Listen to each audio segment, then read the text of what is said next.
Շնորհակալություն հարգելի գործընկերներ, մեծարգո փոխխոսնակ, սիրելի Տիկին Գյուրեխյան։ Ես առաջարկում եմ դուք հորդորեք մեր քաղաքացիներին, որ մեզ ընտրեն, մենք վերընտրվենք եւ այդ դեպքում տեսնեք, որ մինչեւ հունիսի 7-ի համար չէր նախատեսված եւ հուսով եմ, որ հատկապես ձեր խոսքից հետո նույնիսկ նրանք, ովքեր տարակուսում էին ընտրեն քաղաքացիական պայմանագրին, թե ոչ կընտրեն, որպեսզի այս համակարգը շարունակի գործել ճիշտ այնպես, ինչպես որ մենք ենք այն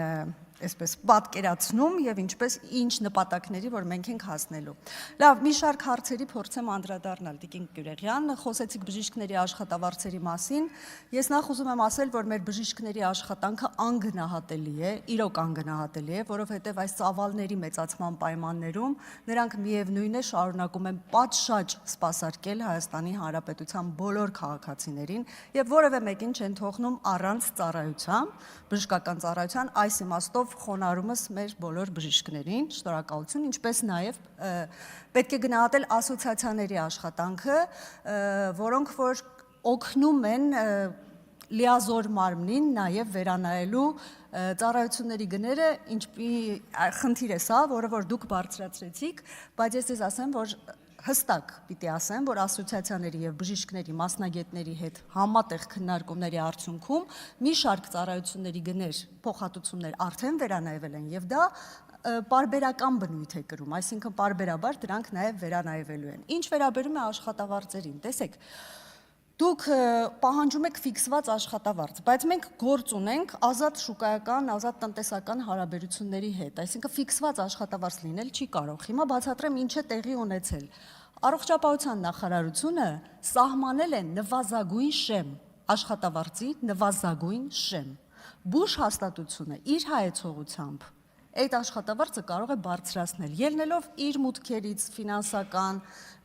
իր ընդհանուր առմամբ ֆինանսական վիճակից եւ իր ցանկությունից, եւ սա արդեն մրցակցության տիրույթում է, բուժ հաստատությունների տիրույթում է, մրցակցության դաշտում է եւ հենց այս հնարավորությունն է տրված, որպեսզի բուժ հաստատությունները կարողանան իրար հետ մրցակցել եւ ուզում եմ երաշխավորել, որ պետական բուժ հաստատությունները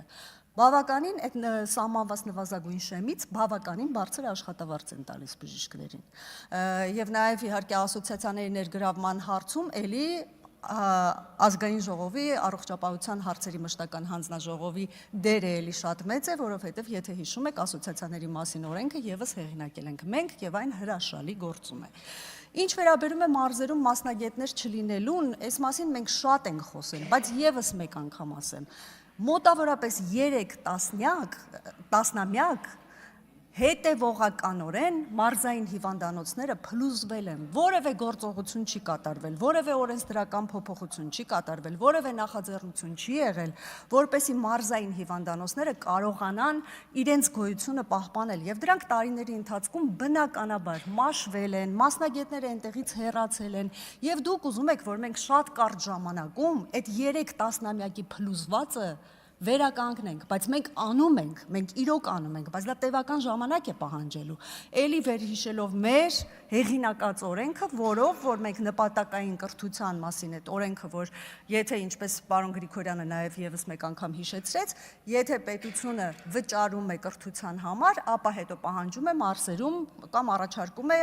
ըստ նպատակի, ըստ կարիքի մարզերում շարունակել աշխատանքային գործունեությունը եւ այստեղ մենք պետք է նաեւ ներգրավենք մեր տեղական ինքնակառավարման մարմիններին, որպեսզի հավելյալ սոցիալական աջակցության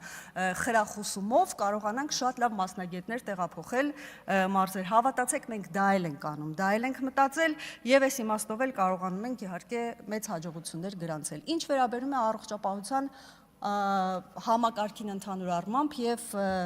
առողջության ապահովագրությանը։ Նախ պարոն Աղազարյանի հարցին այս հարցը շատ է քննարկվել, բայց եւս մեկ անգամ անդրադառնանք դրան։ Այո, քննարկվել է նաեւ այն մոդելը, որ կարող են մասնավոր ապահովագրական ընկերությունները ներգրավված լինել, բայց այս պահին մենք արել ենք գրեթե անհնարինը, որովհետեւ եթե դա հնարավոր լիներ, առողջության ապահովագրությունը արդեն արված կլիներ տասնյակ տարիներ առաջ, որովհետեւ այդ ցանկությունը բոլոր իշխանությունները ունեցել են։ Մենք արել ենք անհնարինը, բայց սա շատ պատասխանատու բարեփոխում է եւ այս փուլում պետությունը որոշել է, որ ինքը ամբողջությամբ իր վրա պիտի վերցնի պատասխանատվությունը կրի այդ պատասխանատվությունը եւ պատշաճ ծառայություններ մատուցի Հայաստանի Հանրապետության բոլոր ծառայությունների կարիք ունեցող քաղաքացիներին։ Ժամանակի ընթացքում, եթե մենք տեսնենք, որ արդեն համակարգը գործում է շատ լավ, չնայած դուք գուժում եք, որ այն շուտով փլուզվելու է, բայց ես երաշխավորում եմ, որ նման բան տեղի չի կարող ունենալ, դրա մասին վկայում էին նաև մեր քաղաքացիների այն գոհունակությունները, որոնք որ մենք լսում էինք այս ընթացքում մեր ներկուսակցական քարոզարշավի կամ մարզերում պտտվելու ժամանակ, եւ բոլորը առաջին հերթին շնորհակալ էին այն հնարավորության համար, որ պետությունը տվել է իրենց եւ նրանք իրենց տարիներով չլուծված առողջական խնդիրները կարողանում էին շատ արագ, հեշտ եւ պետության հաշվին լուծել։ Շատ ասելիք կա, բայց թերևս այսքանը։ Պարոն Օհանյան, ձեզ մաղթում եմ հաջողություններ եւ ես վստահ եմ, որ մի շարք չլուծված հարցեր մենք բոլորս միասին, ինչպես նաեւ ընդդիմության օգնությամբ, մեր քաղաքացիների ահազանգերի օգնությամբ միասին լուծելու ենք, ձեզ կանաչ ճանապարհ եմ մաղթում, ցավոք այդ ճանապարհը կարճ է, բայց վստահ եմ, որ ձեր գիտելիքներով դուք կարող եք այս կարճ ժամանակահատվածում էլ այդ բոլոր խնդիրները լուծել։ Ինչ վերաբերում է խնդիրներ բարձրացնող բժիշկներին եւ նրանց նկատմամբ ոչ ցանկալի վերաբերմունքին, այդպիսի բան լինել չի կարող։ Ազգային ժողովը, չեմ ասում միայն առողջապահության հանձնաժողովը, ամբողջ ազգային ժողովը հատկապես կանգնած է բոլոր բժիշկների թիկունքին եւ մենք բոլորս պատրաստ ենք լուծվող, ոչ թե վիրավորանքի տեսքով հարցերը, ինչպես նաեւ նորմալ քննադատություններին ընթացք տալ եւ վերանայել եւ շնորհակալություն բոլորին, ովքեր որ ներգրաված են այս ամենակարևոր բարեփոխումը մեր կյանքում իրականություն դարձնելու համար։ Շնորհակալություն։